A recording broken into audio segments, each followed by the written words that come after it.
Santa Marta, Colombia. 17 de diciembre de 1830.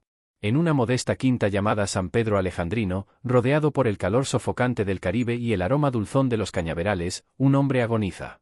No es un hombre cualquiera. Es quien fuera el amo de 5 repúblicas, el estratega que venció al imperio más poderoso de su época, el visionario que soñó con una América unida desde México hasta el Cabo de Hornos. Simón José Antonio de la Santísima Trinidad Bolívar y Palacios, conocido simplemente como el Libertador, yace en un catre, con apenas 47 años de edad, consumido por la tuberculosis y el peso insoportable de sus propios sueños rotos. Sus ojos, aquellos que vieron las cumbres heladas de los Andes y las llanuras infinitas del Orinoco, ahora contemplan el techo de madera de una habitación prestada. No tiene dinero. No tiene poder. Ha sido traicionado por aquellos a quienes llamó hermanos. Su gran Colombia, esa nación soñada que iba a ser el faro de libertad para el mundo, se desmorona en guerras civiles y ambiciones mezquinas. He arado en el mar, murmuró días antes, con la lucidez terrible de quien ve su vida desde el final. He arado en el mar y sembrado en el viento. Pero, ¿quién fue realmente este hombre? ¿Un héroe inmaculado tallado en estatuas de bronce? ¿Un dictador sediento de gloria? ¿Un genio militar? ¿Un idealista quebrado por la realidad? La verdad, como siempre, se esconde en las sombras entre la leyenda y la historia. Y esta noche, mientras las estrellas del Caribe titilan sobre una tumba aún vacía, vamos a descifrar el enigma de Simón Bolívar. No el monumento. No el mito. Sino el hombre. Un hombre que nació en oro y murió en la miseria. Un hombre que amó con pasión desenfrenada y guerreó con crueldad implacable. Un hombre que liberó a 6 naciones, pero no pudo liberarse a sí mismo del peso de la historia que él mismo había escrito. Esta es la Odisea del Libertador. Una historia de sangre y gloria, de amor y traición, de sueños imposibles forjados en el fuego de una guerra que cambió América Latina para siempre. Respiren profundo. Cierren los ojos si lo desean. Y déjenme llevarlos a través del tiempo. A Caracas. Año 1783. Caracas huele a cacao, a tierra mojada después de la lluvia tropical, a incienso de iglesia y a los excrementos de caballos mezclados con el barro de las calles empedradas. Es el año 1783, y la ciudad es el corazón palpitante de la Capitanía General de Venezuela, una joya en la corona del Imperio Español. En una casona señorial que da a la plazuela de San Jacinto, una construcción de gruesos muros blanqueados con cal, balcones de madera tallada y patios interiores donde florecen las bugambillas, nace el 4º hijo de Juan Vicente Bolívar y Ponte y María de la Concepción Palacios y Blanco. Le bautizan con un nombre que parece una letanía, Simón José Antonio de la Santísima Trinidad Bolívar y Palacios. Los Bolívar no son cualquier familia. Son los amos del valle, descendientes directos de los conquistadores, dueños de minas de cobre, plantaciones de cacao, haciendas de caña de azúcar, y de cientos de esclavos africanos que trabajan bajo el sol implacable de Venezuela.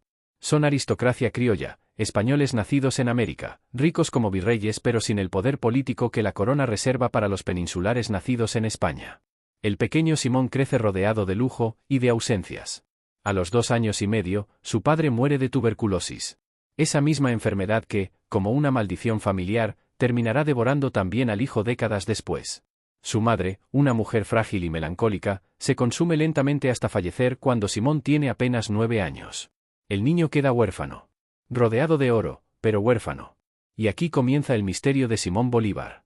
Porque según las crónicas de la época, este niño privilegiado es salvaje, rebelde, imposible de domesticar. Se niega a estudiar. Huye de sus tutores. Prefiere la compañía de los esclavos africanos en las cocinas y los establos que la de los aristócratas en los salones. Una esclava negra llamada Hipólita, cocinera de la casa, se convierte en su verdadera madre. Será ella quien lo amamante, quien lo consuele en las noches de pesadilla, quien le enseñe las primeras lecciones de lealtad y amor incondicional. Décadas después, siendo ya el Libertador, Bolívar dirá: mi madre fue Hipólita. Ella me amamantó. Ella me crió. Ella me dio todo. Su tío Carlos Palacios se hace cargo de la tutoría del niño. Pero el tío solo ve en Simón una herencia que administrar, no un alma que formar. A los 12 años, harto de la indiferencia de su tío, Simón escapa. Literalmente. Huye de la casa y se refugia en la residencia de su hermana mayor, María Antonia. Es un acto de rebeldía pura. La Real Audiencia de Caracas debe intervenir, llevando el caso a los tribunales. Finalmente, el destino coloca en el camino del niño a un hombre que cambiará su vida para siempre, Simón Rodríguez. Rodríguez no es un maestro convencional. Es un pedagogo revolucionario, un filósofo ilustrado que cree en la educación como herramienta de transformación social. Es también un conspirador, involucrado en movimientos independentistas secretos. Lee a Rousseau, a Voltaire, a Montesquieu. Y ve en el joven Simón no solo a un alumno, sino a un discípulo. Ese niño será alguien grande, dice Rodríguez a quien quiera escucharlo. Tiene fuego en los ojos. Pero en 1797, Rodríguez debe huir de Venezuela, acusado de conspiración contra la corona. Simón, con apenas 14 años, queda solo de nuevo. Y es enviado a Madrid, a España. Al corazón mismo del imperio que, sin saberlo todavía, él un día intentará destruir. Madrid, año 1800. La ciudad es un teatro de luces y sombras. Las calles huelen a pan recién horneado, a vino barato derramado en las tabernas, a perfumes franceses en los salones de la nobleza. España es todavía una potencia imperial, aunque los vientos de la Revolución Francesa y las guerras napoleónicas comienzan a sacudir los cimientos de Europa. Simón Bolívar llega a la corte española como un joven aristócrata venezolano con una fortuna considerable. Su tío Esteban y el marqués Jerónimo de Ustariz se encargan de pulir al adolescente salvaje de Caracas, convirtiéndolo en un caballero refinado. Aprende esgrima, baile, literatura clásica, filosofía. Domina el francés. Asiste a tertulias donde se discuten las ideas más peligrosas de la época: libertad, igualdad, república. Pero la verdadera transformación ocurre cuando, en uno de esos bailes interminables de la aristocracia madrileña, conoce a María Teresa Rodríguez del Toro y Alaiza. Ella tiene 21 años. Él, 19. Es amor a primera vista. De esos amores fulminantes que solo ocurren en la juventud, cuando el corazón aún no conoce el cinismo. María Teresa es hermosa, de ojos oscuros y risa fácil. Pertenece a una familia noble española. Y contra toda lógica, porque Simón es impetuoso, demasiado joven, demasiado americano, ella acepta casarse con él. La boda se celebra el 26 de mayo de 1802. Simón está radiante. Su plan de vida es simple, burgués, perfectamente convencional: regresar a Venezuela, administrar las haciendas familiares, tener hijos, envejecer junto a Teresa en la paz de los cacaotales. La historia podría haber terminado ahí. Bolívar habría sido solo otro terrateniente criollo, olvidado por los siglos. América habría permanecido bajo dominio español durante décadas más. Pero el destino, como siempre, tenía otros planes. Regresan a Caracas. La ciudad que Simón había dejado siendo un adolescente lo recibe ahora como un hombre casado, propietario de vastas riquezas, con una esposa europea que causa sensación en los salones caraqueños. Durante algunos meses, todo parece perfecto. Y entonces, enero de 1803. Apenas 8 meses después de llegar a Venezuela. María Teresa contrae fiebre amarilla. La enfermedad avanza con rapidez despiadada. En esos tiempos, la fiebre amarilla es una sentencia de muerte. No hay cura. Solo agonía. Simón la cuida día y noche, sin dormir, aferrándose a la esperanza como un náufrago a un madero. Pero el 22 de enero, María Teresa muere en sus brazos. Él tiene 20 años. Ella, 23. El dolor de Bolívar es absoluto. Un dolor que lo atraviesa como una lanza y que cambiará el rumbo de su vida, y de la historia, para siempre. En sus propias palabras, años después: si mi esposa no hubiera muerto, mi vida habría sido otra. No sería el general Bolívar, ni el libertador. Sería el señor Bolívar de San Mateo. Hace un voto solemne frente a la tumba de Teresa: nunca volverá a casarse. Y cumple ese voto hasta su muerte. Pero algo más sucede en esos meses de luto devastador. Simón comprende, con la claridad terrible que solo da el dolor, que la vida que había planeado, esa vida pequeña, doméstica, segura, ha muerto junto con su esposa. Necesita escapar. Necesita olvidar. Regresa a Europa. Primero a España, donde todo le recuerda a Teresa. Luego a París. Y allí, en la capital del naciente imperio francés, en medio de los salones iluminados por arañas de cristal, las tertulias filosóficas y las amantes ocasionales, Simón Bolívar comienza su verdadera educación. Lee vorazmente. Rousseau, Voltaire, Montesquieu. Las ideas de la Ilustración lo devoran. Asiste a las conferencias del barón Alexander von Humboldt, el gran naturalista alemán que había explorado las selvas de Venezuela y que le dice algo profético: yo creo que la América española está madura para su independencia. Pero no veo al hombre que pueda lograrlo. Simón no dice nada. Pero algo se enciende en su interior. Y entonces, en París, se reencuentra con su viejo maestro, Simón Rodríguez. Rodríguez ha envejecido. Ha vivido en el exilio, ha visto el auge y caída de la Revolución Francesa, ha reflexionado sobre el destino de las colonias americanas. Y cuando ve a su antiguo alumno, ahora un joven de 23 años, viudo, rico, perdido, le hace una propuesta. Ven conmigo a Italia. Caminemos juntos. Hablemos de las cosas que realmente importan. Cruzan los Alpes a pie. Atraviesan la Saboya. El paisaje es de una belleza brutal, montañas nevadas que rasgan el cielo, valles donde el silencio es absoluto, caminos donde solo el sonido de sus botas sobre la piedra marca el ritmo del tiempo. Y llegan a Roma. La ciudad eterna. La cuna de la República que Bolívar ha estudiado en los libros de historia. Un día de agosto de 1805, maestro y discípulo suben al Monte Sacro, el Aventino, una de las 7 colinas de Roma. Desde allí se puede ver toda la ciudad, las ruinas del Foro, la cúpula de San Pedro, el Tíber serpenteando entre los edificios como una cicatriz de plata. Y allí, arrodillado sobre la tierra donde una vez los plebeyos romanos juraron defender sus derechos contra los patricios, Simón Bolívar hace un juramento que cambiará la historia de América. Juro delante de usted, juro por el Dios de mis padres, juro por ellos, juro por mi honor y juro por mi patria, que no daré descanso a mi brazo ni reposo a mi alma hasta que haya roto las cadenas que nos oprimen por voluntad del poder español. Rodríguez lo mira en silencio. Y asiente. Simón Bolívar acaba de nacer de nuevo. Ya no es el niño huérfano de Caracas. Ya no es el viudo desconsolado que vaga por Europa buscando olvidar. Es, desde ese momento, el hombre que va a intentar lo imposible. Caracas, 19 de abril de 1810. La ciudad hierve. Las calles están abarrotadas de gente que grita, que gesticula, que exige. En la Plaza Mayor, frente al Palacio de Gobierno, una multitud de criollos, comerciantes, terratenientes, abogados, militares, rodea al capitán general Vicente Emparán, representante del rey de España. ¿Quiere el pueblo que continúe gobernando?, pregunta Emparán desde el balcón, confiado en que la respuesta será afirmativa. Pero Francisco de Miranda, el viejo revolucionario venezolano que ha combatido en la Revolución Francesa y en las guerras de independencia norteamericanas, hace una señal. Y la multitud responde al unísono. No. Emparán palidece. En cuestión de horas, la Junta Suprema de Caracas declara la autonomía respecto a España. No es todavía independencia total. Es solo el primer paso. Pero es un paso irreversible. Simón Bolívar, que ha regresado a Venezuela en 1807 después de su juramento en Roma, observa todo desde las sombras. Tiene 27 años. Es rico. Es aristócrata. Y es, por fin, parte activa de la conspiración.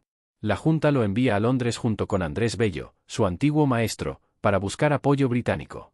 La misión fracasa diplomáticamente, pero Bolívar logra algo más importante, convence al anciano Francisco de Miranda para que regrese a Venezuela y lidere el movimiento independentista. Miranda es una leyenda viviente. Ha combatido en 3 continentes. Ha conocido a Napoleón, a George Washington, a Catalina la Grande de Rusia. Es el estratega que los patriotas necesitan. El 5 de julio de 1811, el Congreso de Venezuela declara formalmente la independencia. Es la primera república hispanoamericana en hacerlo. Pero los españoles no van a rendirse sin luchar. Y la guerra que comienza es apocalíptica. Porque esta no es una guerra entre ejércitos uniformados que se enfrentan en campos de batalla según códigos de honor. Esto es una guerra civil. Una guerra de castas. Una guerra donde los criollos ricos luchan por la libertad mientras que los pardos, los negros, los mestizos, la inmensa mayoría de la población, no tienen claro si apoyar a los aristócratas independentistas o a los realistas españoles que, al menos, les prometen un orden conocido. El 26 de marzo de 1812, sucede lo impensable. Un terremoto de magnitud devastadora sacude Venezuela en pleno Jueves Santo. Caracas queda reducida a escombros. Mueren más de 20.000 personas en cuestión de minutos. Las iglesias se derrumban en plena misa, sepultando a los fieles bajo toneladas de piedra y madera. El olor a muerte, cadáveres descomponiéndose bajo el sol tropical, inunda la ciudad durante semanas. Los sacerdotes realistas aprovechan. Suben a los púlpitos improvisados entre las ruinas y gritan. Es el castigo de Dios. Dios castiga a los rebeldes que se atreven a desafiar al rey. El pueblo, aterrorizado y supersticioso, comienza a desertar de la causa patriota. Y entonces, entre los escombros, Simón Bolívar, cubierto de polvo, con las manos sangrando de tanto cavar entre las piedras para rescatar sobrevivientes, sube a una pila de ruinas y grita con voz ronca. Si la naturaleza se opone a nuestra causa, lucharemos contra ella y haremos que nos obedezca. Es un momento de pura osadía. De arrogancia desafiante. De locura heroica. Pero no es suficiente para cambiar el rumbo de los acontecimientos. Miranda, al mando del ejército patriota, es derrotado una y otra vez por las tropas realistas comandadas por Domingo de Monteverde. Los esclavos y los pardos, lejos de unirse a la causa independentista, forman legiones al servicio de España. El 25 de julio de 1812, apenas un año después de la declaración de independencia, Miranda firma la capitulación. Se rinde. La Primera República de Venezuela ha caído. Bolívar, furioso, considera la capitulación una traición. Junto con otros oficiales, arresta a Miranda cuando éste intenta huir en un barco y lo entrega a los españoles. Es uno de los actos más oscuros de la vida de Bolívar. Un acto que lo perseguirá para siempre. Miranda muere 4 años después, prisionero en las mazmorras de Cádiz, España. Bolívar huye a Nueva Granada, actual Colombia. Está derrotado. Desprestigiado. Sin ejército. Sin dinero. Pero no está quebrado. Y desde el exilio, escribirá uno de los documentos más importantes de su vida, el Manifiesto de Cartagena, donde analiza con precisión quirúrgica las razones del fracaso de la Primera República y traza el plan para una segunda campaña. Un pueblo que lucha por su independencia rara vez pierde la guerra, escribe. Pero un pueblo dividido contra sí mismo siempre perece. La guerra ha comenzado de verdad. Y Bolívar está aprendiendo, a golpes, a sangre y fuego, las lecciones que lo convertirán en uno de los estrategas militares más brillantes de su época. Nueva Granada, mayo de 1813. Simón Bolívar se encuentra en Cúcuta, una ciudad fronteriza entre Venezuela y lo que hoy es Colombia. Ha logrado reunir un pequeño ejército de apenas 500 hombres. Soldados desarrapados, mal armados, muchos de ellos adolescentes que nunca han visto un campo de batalla. Pero tienen algo que los ejércitos realistas no tienen, una causa. El plan de Bolívar es demencial: invadir Venezuela desde el oeste, atravesando montañas, ríos crecidos, territorios controlados por guerrillas realistas, y reconquistar Caracas en pleno corazón del Imperio español. Nos consideran muertos, dice Bolívar a sus oficiales. Aprovechemos que nos subestiman. El 14 de mayo de 1813, el ejército patriota inicia lo que la historia conocerá como la Campaña Admirable. Es una campaña de velocidad y audacia. Bolívar no da tregua. Avanza como una tormenta, combatiendo en pequeños enfrentamientos donde la sorpresa y la movilidad compensan la inferioridad numérica. En apenas 90 días, libra 6 batallas decisivas. Sus soldados lo siguen porque este hombre delgado, de 1,68 m de altura, de voz aguda pero penetrante, cabalga al frente de la carga. No ordena desde la retaguardia. Está en la primera línea, con el sable en alto, esquivando balas como si tuviera un pacto secreto con la muerte. Y algo terrible ocurre durante esta campaña. Algo que manchará para siempre la leyenda de Bolívar. El 15 de junio de 1813, en la ciudad de Trujillo, Bolívar firma el Decreto de Guerra a Muerte. Es un decreto apocalíptico. En él, Bolívar establece que todo español o canario que no se una activamente a la causa independentista será ejecutado. Sin juicio. Sin piedad. La guerra, hasta ese momento combatida con ciertos códigos de honor heredados de las guerras europeas, se convierte en un exterminio. Españoles y canarios, contad con la muerte, aun siendo indiferentes, si no obráis activamente en obsequio de la libertad de América. Americanos, contad con la vida, aun cuando seáis culpables. ¿Por qué lo hace? ¿Es crueldad gratuita? ¿Es estrategia militar? Bolívar lo justifica así: los realistas han asesinado sin piedad a miles de patriotas.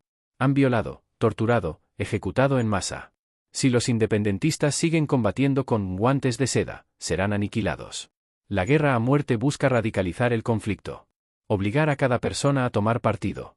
Eliminar la zona gris donde los indecisos esperan a ver quién gana. Y funciona.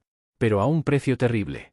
En los meses siguientes, se ejecutan cientos de prisioneros españoles. En La Guaira, 866 realistas capturados son fusilados por orden directa de Bolívar. Los cadáveres se pudren bajo el sol caribeño, y el olor a muerte se mezcla con el salitre del mar. Años después, Bolívar escribirá: si no hubiera decretado la guerra a muerte, Venezuela seguiría siendo esclava. Puede ser cierto. Pero el decreto convierte a Bolívar en algo más que un libertador. Lo convierte también en un verdugo. El 6 de agosto de 1813, el ejército patriota entra triunfante en Caracas. Han pasado apenas 90 días desde que salieron de Cúcuta. Han recorrido más de 1000 kilómetros, combatiendo sin descanso. La ciudad los recibe como héroes. Las mujeres arrojan flores desde los balcones. Los hombres gritan vítores. Y la municipalidad de Caracas otorga a Simón Bolívar el título que lo acompañará hasta la muerte: el Libertador. Pero la victoria es efímera. Porque en las llanuras del interior venezolano, un hombre ha estado observando. Un hombre brutal, analfabeto, genial. Un hombre que odia a los aristócratas criollos con un odio visceral. Su nombre es José Tomás Boves. Boves es un comerciante español convertido en caudillo de los llaneros, los vaqueros mestizos y mulatos de las llanuras venezolanas. Es un hombre corpulento, de fuerza descomunal, que cabalga sin camisa bajo el sol abrasador, con el torso cubierto de cicatrices. Y ha reunido un ejército de miles de llaneros a los que promete algo muy simple: maten a los blancos, roben sus haciendas, violen a sus mujeres. Todo lo que tomen será suyo. Los llaneros de Boves no luchan por España, ni por la República. Luchan por la venganza de siglos de opresión. Y son imparables. Combaten montados en caballos pequeños pero veloces, armados con lanzas de madera endurecida al fuego. Cargan en formaciones compactas, gritando como demonios, y destrozan las líneas enemigas en cuestión de minutos. Bolívar intenta detenerlos. Pero una y otra vez, sus ejércitos son masacrados por las hordas de Boves.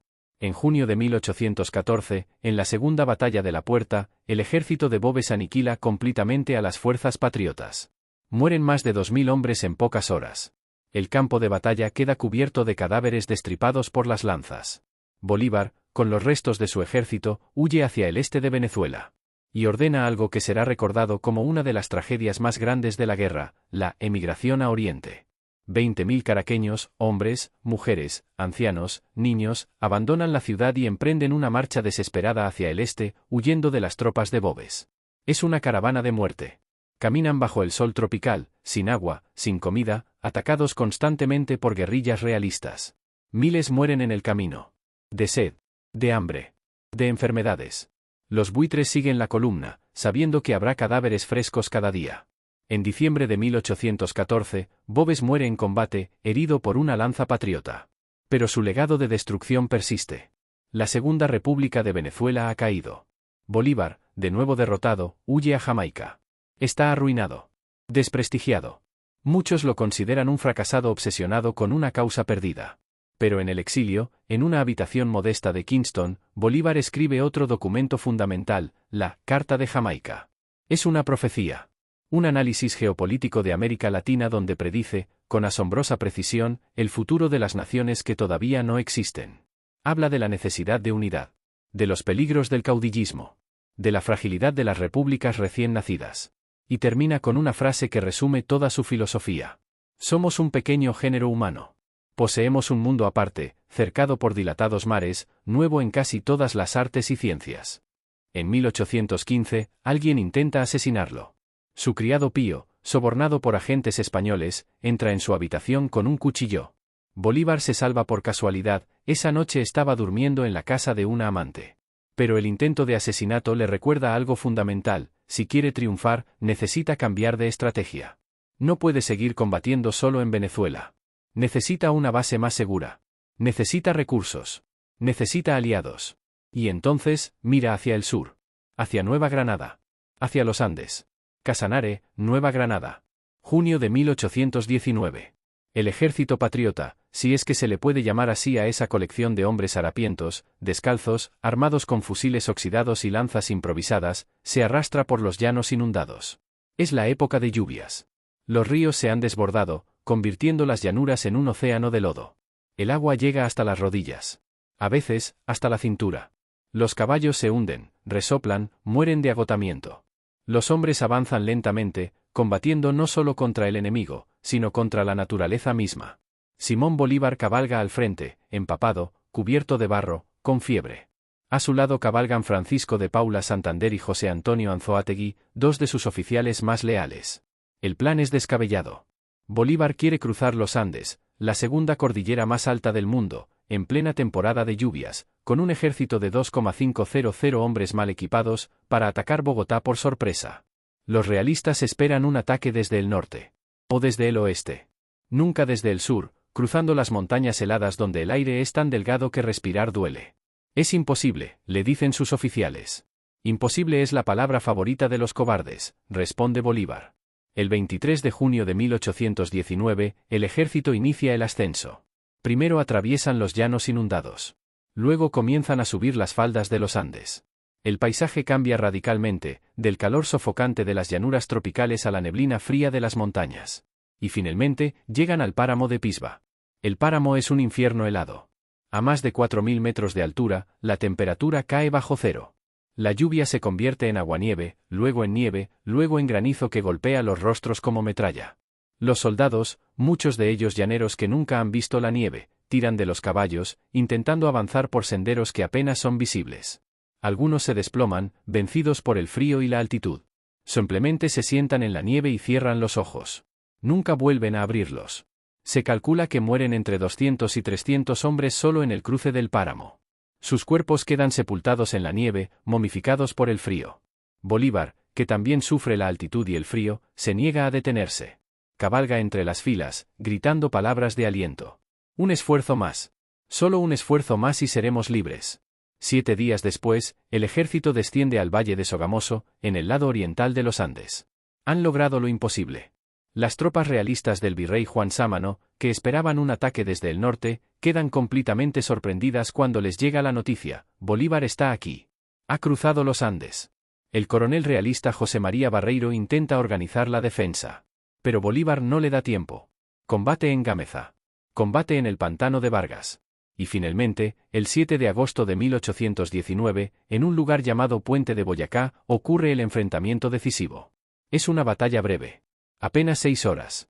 Pero su impacto será monumental. El ejército realista de Barreiro, 2,670 hombres, intenta cruzar el río Teatinos por el estrecho puente de Boyacá para llegar a Bogotá y reagruparse con el virrey. Pero Bolívar ha llegado primero. Sus tropas, 2,850 hombres, rodean a los realistas. Santander ataca por la vanguardia. Anzoátegui por el flanco. Es una pinza perfecta. Los realistas luchan con desesperación, pero están atrapados. No pueden avanzar. No pueden retroceder. Barreiro intenta romper el cerco, pero es inútil. Su ejército se desintegra. Algunos se rinden. Otros intentan huir y son perseguidos por la caballería patriota. Al final del día, el ejército realista ha sido destruido. Barreiro es capturado. Y Bogotá queda desprotegida. Cuando el virrey Sámano recibe la noticia de la derrota en Boyacá, hace lo único sensato: huye en medio de la noche, abandonando el tesoro del virreinato, los archivos, todo. El 10 de agosto de 1819, Simón Bolívar entra en Bogotá sin disparar un solo tiro. La Nueva Granada es libre. Y Bolívar, de pie en la Plaza de Bolívar, que aún se llama Plaza Mayor, proclama la creación de una nueva nación, la Gran Colombia, que unirá Venezuela, Nueva Granada y, eventualmente, Ecuador. Es el momento cumbre de su vida. El sueño del Monte Sacro comienza a hacerse realidad. Pero la guerra aún no ha terminado. Venezuela sigue en manos realistas. Ecuador, también. Y Perú, el corazón del poder español en Sudamérica, permanece inconquistable. Bolívar lo sabe. Y se prepara para la siguiente fase de su odisea. Venezuela, 24 de junio de 1821. Los llanos de Carabobo hierven bajo el sol tropical. El aire es denso, húmedo, difícil de respirar. En el horizonte, las montañas de la cordillera de la costa parecen temblar en el calor. Simón Bolívar observa el campo de batalla desde una colina.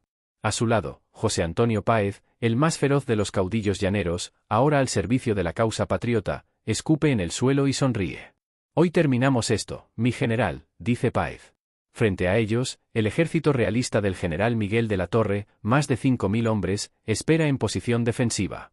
Son soldados veteranos, enviados desde España para aplastar definitivamente la insurgencia americana. Pero Bolívar tiene algo que ellos no tienen: conocimiento del terreno. Y una estrategia brillante. En lugar de atacar frontalmente, lo que sería un suicidio, Bolívar envía a Páez y sus llaneros por un camino lateral, aparentemente imposible, el desfiladero de Buenavista, un sendero estrecho y rocoso que los realistas consideran intransitable. Mientras la infantería patriota ataca de frente para distraer al enemigo, Páez y sus jinetes cruzan el desfiladero y aparecen súbitamente en el flanco derecho de los realistas. Es una sorpresa total. Los llaneros cargan con sus lanzas, gritando como posesos.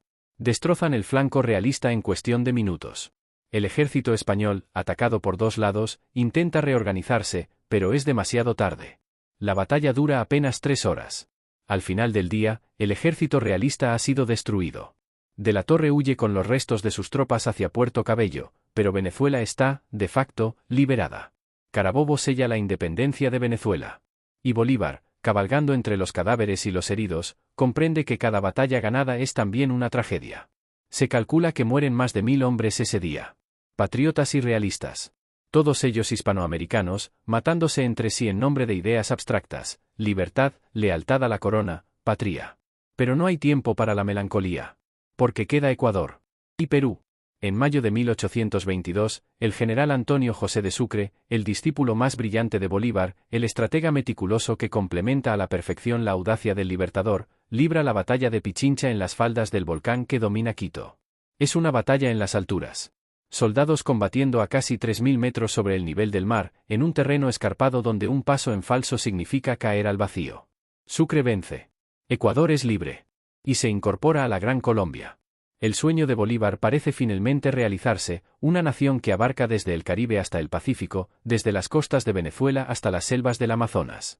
Pero la realidad es más compleja que el sueño. Porque la Gran Colombia es, desde su nacimiento, una ficción política. Es un territorio demasiado vasto, demasiado diverso, con intereses demasiado contradictorios. Los venezolanos desconfían de los granadinos. Los granadinos desconfían de los ecuatorianos. Los caudillos regionales, Páez en Venezuela, Santander en Nueva Granada, comienzan a actuar como señores feudales. Y Bolívar, atrapado entre su sueño de unidad y la realidad fragmentada de América, decide algo que cambiará su vida personal para siempre. Viajar a Quito. Porque allí le espera una mujer. Su nombre es Manuela Sáenz. Quito, 16 de junio de 1822. La ciudad está en fiesta.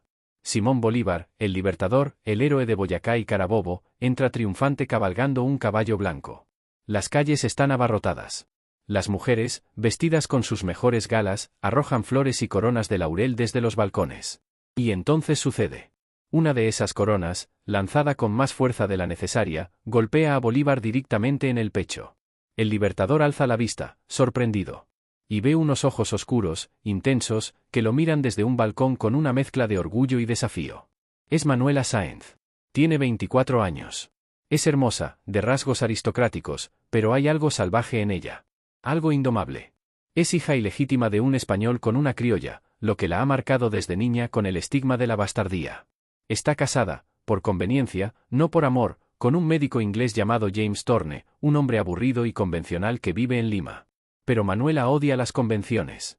Ha luchado por la independencia desde las sombras, reclutando soldados, pasando información secreta a los patriotas. José de San Martín la condecoró con la Orden del Sol por sus servicios a la causa.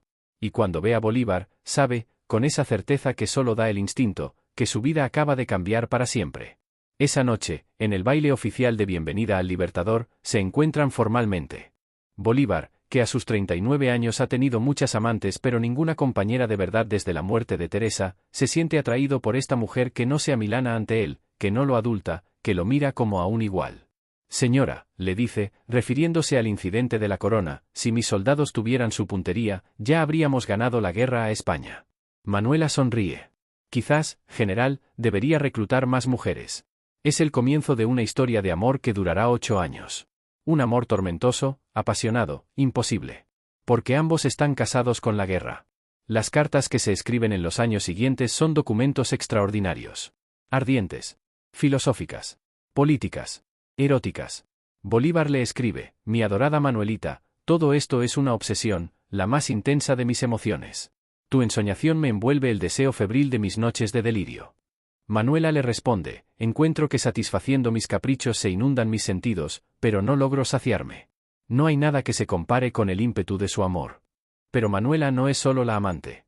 Es también la consejera política. La espía. La estratega. Bolívar la nombra archivista de su Estado Mayor. Le confía documentos secretos, correspondencia diplomática. Y Manuela demuestra tener un olfato político agudo. Advierte a Bolívar sobre las traiciones antes de que se materialicen. Le aconseja sobre nombramientos. Intriga en su favor. Sus enemigos la llaman la Sáenz, con desprecio. La consideran una mujer escandalosa, que ha abandonado a su marido, que viste a veces con uniforme militar, que fuma, que habla de política en público, que se niega a cumplir con el rol sumiso que la sociedad espera de las mujeres. Pero Bolívar la llama Manuelita la Bella o la Libertadora del Libertador. Porque el 25 de septiembre de 1828, Manuela le salvará la vida. Esa noche, en Bogotá, un grupo de conspiradores, antiguos aliados de Bolívar que ahora lo consideran un tirano, asalta el Palacio de San Carlos para asesinarlo. Bolívar está durmiendo en sus aposentos cuando Manuela escucha ruidos sospechosos. Se levanta, ve a los asesinos subiendo las escaleras con sables desenvainados. Y sin dudar, se interpone entre ellos y la puerta del dormitorio de Bolívar. ¿Qué quieren? pregunta con voz firme, bloqueando el paso. Los asesinos dudan. Es una mujer. Matarla sería complicado. Y esa duda le da a Bolívar el tiempo justo para despertar, saltar por la ventana y esconderse bajo el puente del río San Agustín mientras los conspiradores registran el palacio. Cuando finalmente lo descubren escondido bajo el puente, horas después, los leales de Bolívar ya han aplastado la conspiración. Desde ese día, Manuela es oficialmente la libertadora del libertador. Pero su amor, como todo en la vida de Bolívar, está condenado a la tragedia. Porque mientras él se entrega a los brazos de Manuela, el mundo que ha construido comienza a desmoronarse a su alrededor. Perú, 6 de agosto de 1824. Las pampas de Junín se extienden como un océano de hierba amarilla a más de 4.000 metros de altura. El aire es tan delgado que cada respiración duele. Los caballos resoplan, agotados por la altitud. Simón Bolívar observa el campo de batalla. Frente a él, el ejército realista del general José de Canterac, más de 8.000 hombres, las mejores tropas que España puede enviar a América, avanza en formación. Es el último bastión del imperio español en Sudamérica. Perú es el virreinato más rico, más poderoso, más leal a la corona. Lima es la ciudad virreinal por excelencia. Y los realistas están decididos a defenderla hasta la muerte. Bolívar ha llegado al Perú en 1823, invitado por el gobierno republicano que lucha contra los españoles. Pero el Perú es un avispero político. Los generales peruanos desconfían del venezolano. Los aristócratas limeños lo consideran un advenedizo. Pero Bolívar no ha venido a negociar. Ha venido a terminar lo que empezó hace 14 años. La batalla de Junín es extraña. Única en la historia militar. No se dispara un solo tiro. Es un combate de caballería pura. Sables y lanzas. Como en los tiempos medievales. Las dos caballerías chocan en el centro de la pampa con un estruendo de metal contra metal, gritos de hombres, relinchos de caballos. Los jinetes se acuchillan, se lanzan, caen al suelo, se levantan, vuelven a cargar. Es brutal. Caótico. Hermoso en su horror. Y al cabo de una hora, la caballería realista, supuestamente invencible, se quiebra. Huye en desbandada. Bolívar, que ha combatido en primera línea con el sable en alto, respira agotado. Está cubierto de sangre, no toda suya, con el uniforme rasgado, pero sonríe. Hoy es el aniversario de Boyacá, dice a sus oficiales. La historia se repite. Pero Junín es solo el preludio. La batalla definitiva ocurre 4 meses después, el 9 de diciembre de 1824, en las pampas de Ayacucho. Bolívar no estará presente. Ha regresado a Lima para asegurar el frente político. Pero ha dejado al mando al hombre que considera su hijo espiritual, Antonio José de Sucre. Sucre tiene 30 años. Es metódico, brillante, incorruptible. Donde Bolívar es fuego, Sucre es hielo. Donde Bolívar improvisa, Sucre planifica. Y en Ayacucho, Sucre planifica la batalla perfecta. El ejército patriota, apenas 6.000 hombres, enfrenta a más de 9.000 realistas comandados por el virrey José de la Serna, el más alto representante de España en América. La batalla dura 3 horas. Sucre divide sus fuerzas en 4 columnas de ataque. Ataca simultáneamente los flancos y el centro del ejército realista. Es una maniobra de alta complejidad que requiere coordinación perfecta. Y funciona. Los realistas, atacados por todos lados, intentan reorganizarse, pero sus líneas se quiebran. El virrey de la Serna es capturado, herido. Su ejército se rinde en masa. Al final del día, el poder militar español en Sudamérica ha sido destruido para siempre. Ayacucho es más que una batalla. Es el fin de un imperio. 300 años de dominio español sobre América del Sur terminan en una tarde lluviosa en las montañas del Perú. Cuando Bolívar recibe la noticia en Lima, llora. Llora de alegría. De alivio. De agotamiento. Ha cumplido su juramento del Monte Sacro. América es libre. Pero entonces, en el momento de su mayor triunfo, Bolívar comete un error que perseguirá su legado para siempre. Acepta el título de dictador. Lo hace convencido de que las repúblicas recién nacidas son demasiado frágiles, demasiado caóticas. Necesitan un gobierno fuerte. Una mano férrea que las guíe en sus primeros pasos. Redacta una constitución para Bolivia, el nuevo país nombrado en su honor, que establece un presidente vitalicio con poderes casi monárquicos. Y se ofrece como el hombre para ese cargo. Es una contradicción terrible. Bolívar, que luchó contra el absolutismo español, se convierte él mismo en un autócrata. Sus antiguos aliados comienzan a murmurar. Santander, en Nueva Granada, lo acusa de traicionar los ideales republicanos. Páez, en Venezuela, se rebela abiertamente. Y Bolívar, atrapado entre su visión continental y las mezquindades del poder, se da cuenta de que el verdadero enemigo no son los españoles. El verdadero enemigo es la fragilidad humana. La ambición. El regionalismo. El odio. La Gran Colombia se desmorona. No es un derrumbe súbito, como el de un edificio alcanzado por un terremoto. Es un derrumbe lento, inexorable, como el de una montaña erosionada por siglos de lluvia. Venezuela quiere separarse. José Antonio Páez, el antiguo lugarteniente de Bolívar, se ha declarado prácticamente independiente, gobernando Venezuela como un feudo personal. Nueva Granada también quiere separarse. Francisco de Paula Santander, el meticuloso organizador que ayudó a Bolívar a ganar Boyacá, ahora lo considera un tirano. Ha organizado conspiraciones. Ha agitado a las masas contra el Libertador. Ecuador, cansado de ser el apéndice olvidado de la Gran Colombia, también habla de secesión.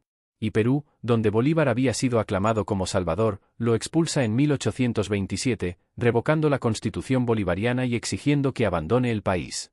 Bolívar, que soñó con unir América desde México hasta Chile, ve cómo su sueño se desintegra en sus manos como arena. Y la situación se vuelve personal. Porque Antonio José de Sucre, el gran mariscal de Ayacucho, el hombre más brillante de la generación independentista, el único en quien Bolívar confía plenamente, es asesinado. El 4 de junio de 1830, en las montañas de Berruecos, entre Pasto y Popayán, Sucre es emboscado por un grupo de hombres armados. Le disparan por la espalda. Muere instantáneamente, con 35 años. Nunca se sabrá con certeza quién ordenó el asesinato. ¿Fueron los enemigos políticos de Bolívar? ¿Fue un crimen pasional? ¿Fue un acto aleatorio de bandidaje? Pero para Bolívar, la muerte de Sucre es el golpe final.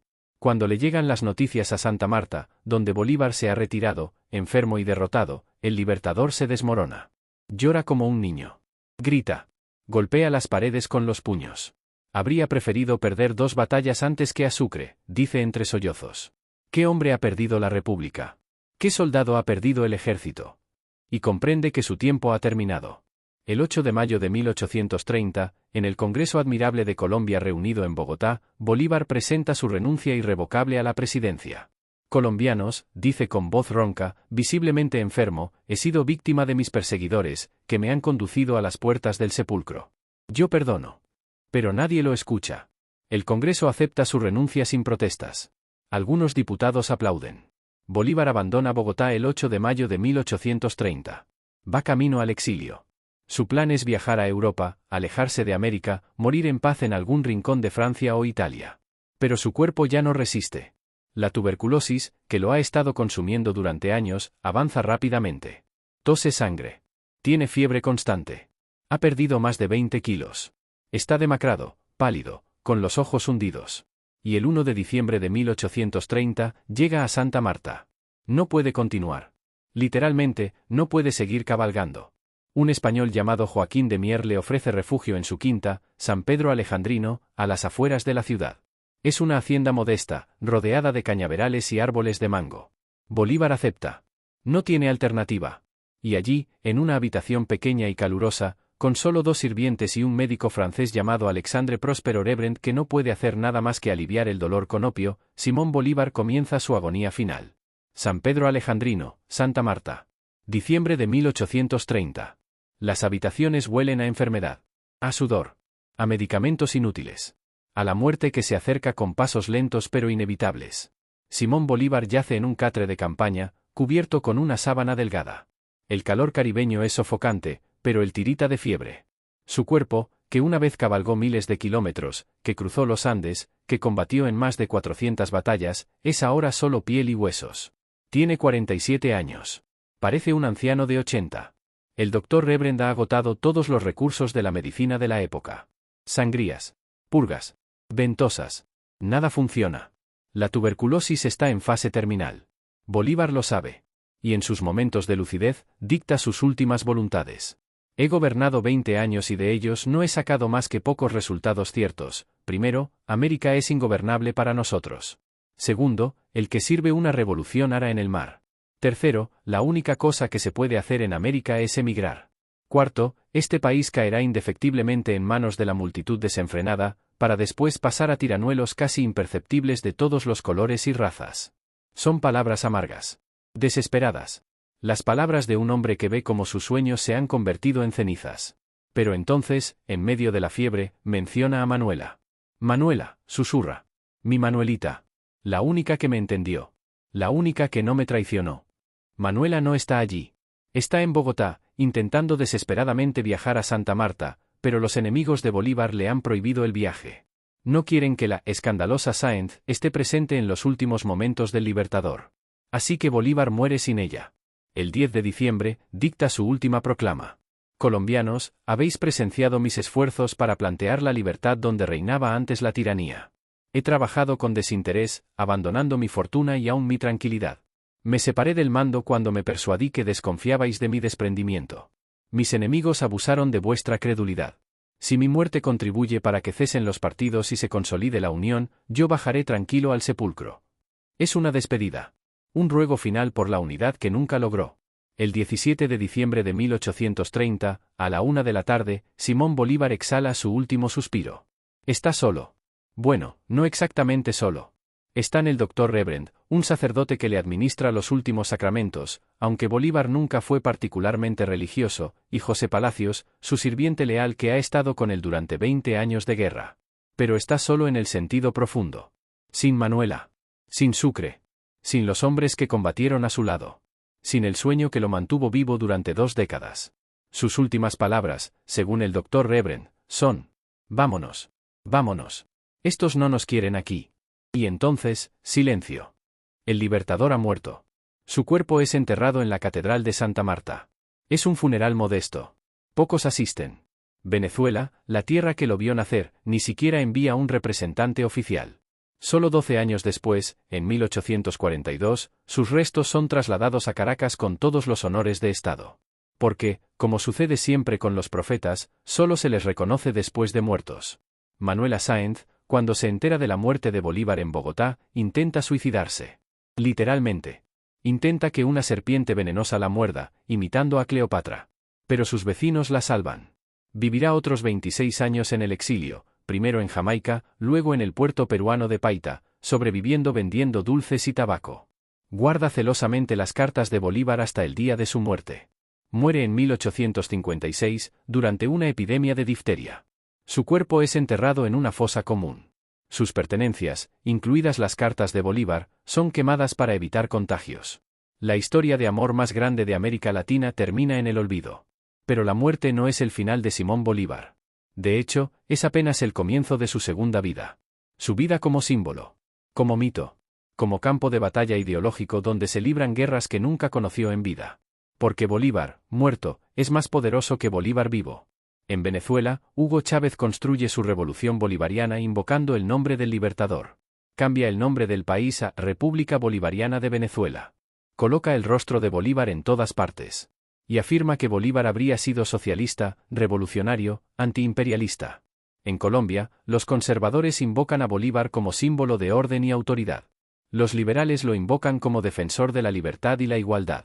Los militares lo invocan como estratega. Los civiles lo invocan como estadista. En Ecuador, en Perú, en Bolivia, en Panamá, estatuas de Bolívar presiden plazas, su nombre bautiza calles, escuelas, hospitales, buques de guerra. Pero, ¿quién fue realmente Simón Bolívar? Participó en 427 combates. Dirigió 37 campañas. Recorrió más de 90,000 kilómetros a caballo, 2 veces y media la vuelta al mundo. Escribió cerca de 10,000 cartas. Redactó 4 constituciones. Liberó 6 naciones. Pero también decretó la guerra a muerte. Ordenó ejecuciones masivas. Se proclamó dictador. Soñó con una América unida. Pero su gran Colombia se desintegró antes de que él muriera. Amó a Manuela con pasión. Pero tuvo incontables amantes. Luchó contra el absolutismo español. Pero ejerció poderes absolutos. Fue un genio militar. Pero también cometió errores garrafales que costaron miles de vidas. Entonces, ¿héroe o tirano? La respuesta es, ambos. Y ninguno. Porque Bolívar no fue un monumento de bronce. Fue un hombre. Con todas las contradicciones, grandezas y miserias que eso implica. Fue el producto de su tiempo, un aristócrata criollo educado en las ideas de la Ilustración pero criado en una sociedad esclavista. Liberó pueblos pero no abolió completamente la esclavitud, aunque lo intentó. Predicó la igualdad pero desconfió de las multitudes ignorantes. Y sin embargo, sin Bolívar, la historia de América Latina habría sido radicalmente diferente. España podría haber mantenido su imperio durante décadas más. La fragmentación de América del Sur podría haber sido aún peor.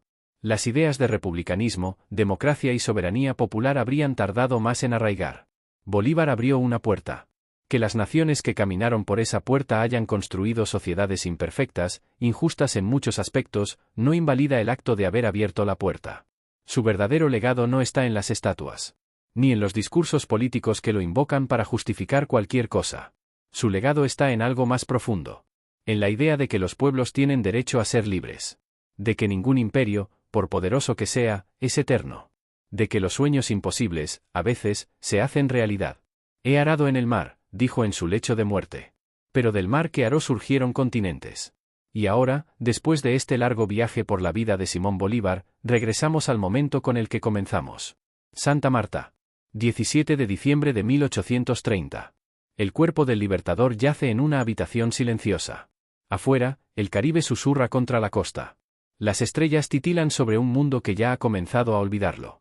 Pero en algún lugar, en las montañas de los Andes que él cruzó, en las llanuras de Venezuela donde aprendió a combatir, en las calles de Caracas donde nació, en los salones de Bogotá donde gobernó, en los campos de batalla de Boyacá, Carabobo, Junín, Ayacucho, su espíritu persiste. No como el de un dios de bronce, sino como el de un hombre que se atrevió a soñar lo imposible. Y que, en el proceso, cambió el destino de millones. Dicen que en las noches de tormenta, cuando el viento sopla fuerte sobre los Andes, se puede escuchar el galopar de un caballo fantasma. Y algunos juran que, si prestan atención, pueden distinguir la voz del jinete. Un esfuerzo más. Solo un esfuerzo más y seremos libres. Quizás sea solo el viento. Quizás sea la imaginación de pueblos que necesitan creer en héroes. O quizás sea Simón Bolívar, cabalgando todavía, combatiendo todavía, soñando todavía con una América que nunca fue pero que, tal vez, algún día pueda ser. Porque los sueños de los grandes hombres no mueren cuando ellos mueren. Los sueños perduran. Se transforman. Se heredan. Y la guerra que cambió América Latina, esa guerra brutal, sangrienta, caótica, gloriosa, no terminó realmente el 17 de diciembre de 1830. Continúa. De otras formas. En otras batallas. En la lucha por la justicia. Por la igualdad. Por la libertad real, no solo formal. Simón Bolívar aró en el mar. Pero dejó semillas. Y de esas semillas, tarde o temprano, florece el futuro. Buenas noches.